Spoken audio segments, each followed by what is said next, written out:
Oui, bonjour à tous. Les CCI, effectivement, ont pour mission d'accompagner les entreprises depuis leur création, le centre des formalités, le développement, la transmission. Et elles sont dirigées par des chefs d'entreprise, par des dirigeants. Elles sont financées par les entreprises. C'est vous qui assurez vos entreprises le fonctionnement de ces CCI. Et elles gèrent une grande masse d'équipements comme des ports, des aéroports, des centres logistiques, des palais des congrès.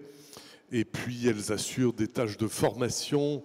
Plus de 500 000 élèves, étudiants, stagiaires passent chaque année dans les écoles de formation des CCI.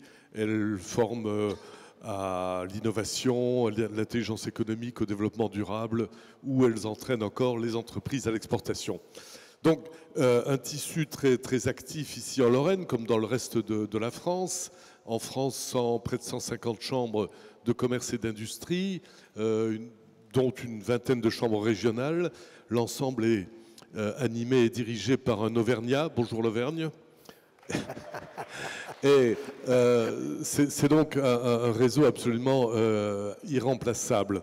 Et alors, les projets. Les projets, au niveau de la Lorraine, le premier projet que nous avons mis en œuvre, c'est un rapprochement, un partenariat avec le Conseil régional de Lorraine, qui est une démarche, je crois, exemplaire et également unique en France pour le moment. C'est-à-dire que le Conseil régional, comme toutes les collectivités régionales, a une compétence en matière de développement économique et avait mis en place un certain nombre d'agences de développement pour l'innovation, pour les investissements, pour l'expansion économique. Il a renoncé à ce choix, il a fermé ses agences et il a confié au réseau des CCI la mission d'ordre et pour compte de la région d'assurer ces actions de développement, de promotion économique. Et pourquoi ? Parce qu'en fait, les collaborateurs des CCI, qui sont nombreux, sont au contact du terrain, rencontrent les entreprises quotidiennement. En Lorraine, ce sont plus de 500 collaborateurs qui travaillent dans les chambres de commerce et d'industrie.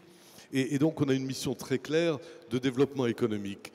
Alors, les projets, il y a bien sûr une évolution énorme dans cette région du tissu, du profil économique. C'est-à-dire que les industries qualifiées de primaires dans le passé, qui se basaient sur les richesses du sous-sol, le charbon, le minerai de fer, aujourd'hui ne représentent plus que quelques milliers d'emplois. Elles en comptaient plus de 100 000 il y a 35 ans, à l'époque du premier choc économique, au milieu des années 70. Ça a donc amené tout un flux d'activités nouvelles qu'on a baptisées industrie de reconversion dans un premier temps et aujourd'hui qui sont largement basées sur les services, services à l'industrie, services à l'entreprise, services à la personne également, comme partout. Aujourd'hui, l'industrie ne représente plus qu'environ 17% des emplois. C'est un peu surreprésenté par rapport à d'autres régions. Mais les projets qui animent le tissu économique aujourd'hui, ce sont des tissus qui sont basés sur la logistique, sur le transport des biens et des personnes. Nous avons décidé avec les pouvoirs publics, avec les organismes régionaux, conseil régional, conseil départemental, d'investir de façon significative dans l'équipement des ports sur la Moselle. La Moselle est canalisée et les bateaux rejoignent la mer du Nord en partant de Frouard, de Metz, de Thionville.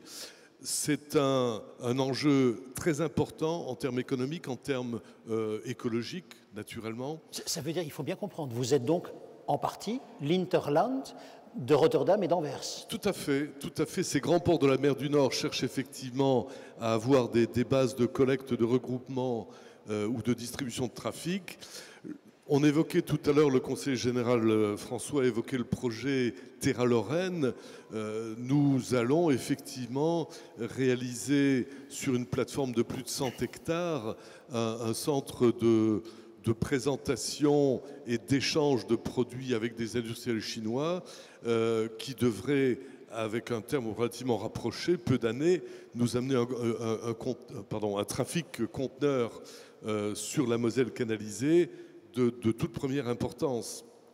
Autre projet en rapport avec le fluvial à plus long terme, celui-là, c'est la liaison Saône-Moselle, c'est-à-dire le trait d'union, le chaînon manquant entre les ports de la mer du Nord et les ports de la Méditerranée.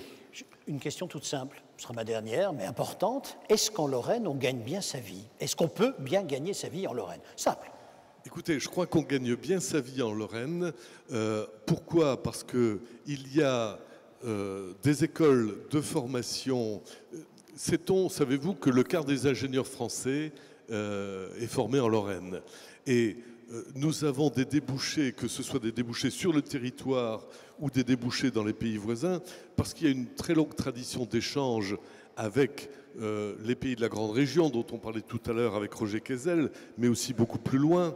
La Lorraine a une tradition exportatrice. C'est 4% de l'export national qui part de Lorraine, c'est 3% des importations, donc un solde continuellement positif, mais c'est aussi tout un renouvellement d'images et de tissus à travers la culture, à travers le tourisme. On évoquait Center Park tout à l'heure, c'est le plus grand Center Park européen qui est actuellement installé à l'est de la Moselle. Le tourisme, on devrait parler de tourisme avec un S parce qu'il y a beaucoup de formes de tourisme qui se développent. Nous aurons par exemple le tourisme de mémoire sur la Meuse avec ses champs de bataille dans peu d'années, à l'occasion de la commémoration de la Grande Guerre. Mais il y a un tourisme industriel qui existe avec des magasins d'usines, avec des visites d'établissements. Je pense à tous les métiers d'art qui sont implantés, comme à Saint-Louis-les-Bitches, le Cristal de Saint-Louis à Baccarat ou à Longwy, et beaucoup d'autres formes. Quant au projet, et pour finir sur ce point, nous avons également un certain nombre d'ambitions pour amener un modèle de sidérurgie propre, c'est-à-dire économe en CO2, c'est le projet ULCOS qui consiste à capturer et à séquestrer les émissions de CO2. C'est un projet qui est porté unanimement par toute la région et qui pourra servir de modèle pour l'ensemble de l'industrie sur un plan mondial. Donc les idées ne manquent pas, la collaboration par-delà les convictions et les idées de chacun, la collaboration existe et fonctionne de mieux en mieux, à preuve la réunion des universités de Metz et de Nancy pour créer l'université de Lorraine, qui là aussi est un formidable accélérateur de richesse et de développement. Merci beaucoup Paul Harker pour cet éclairage sur la région Lorraine.